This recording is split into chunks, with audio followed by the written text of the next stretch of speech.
À Marseille, une enquête a été ouverte pour assassinat en bande organisée après la mort d'un adolescent de 15 ans.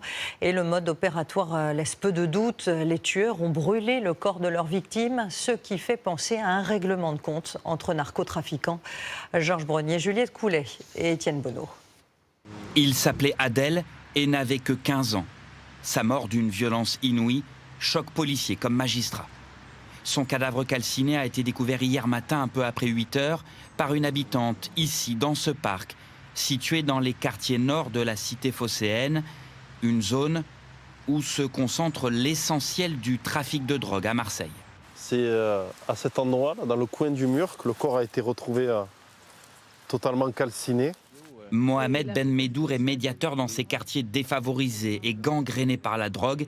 D'après lui, Adel n'était ni un guetteur, ni un dealer.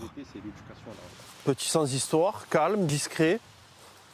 On ne comprend pas ce qui a pu se passer, quoi. C'est pas quelqu'un qui avait une mauvaise réputation ou qui faisait parler de lui dans la rue. Non, pas du tout. Un jeune sans histoire. L'adolescent a été abattu d'une balle en pleine tête. Les assassins ont ensuite mis le feu au cadavre de la victime. Une ultraviolence qui est la marque de fabrique des réseaux criminels qui tiennent le trafic de drogue.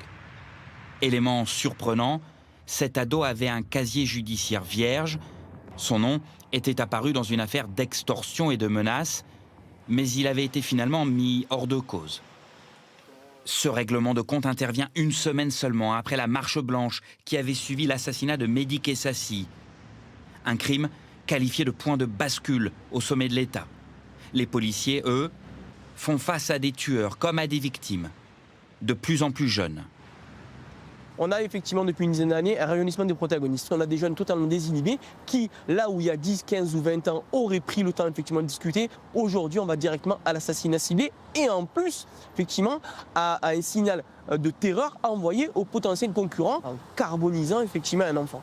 Mercredi soir, un jeune de 18 ans, connu pour des affaires de drogue, avait déjà été abattu en plein centre-ville de Marseille. Ces tueurs ne lui avaient laissé aucune chance en lui tirant dans le dos, à 4 reprises.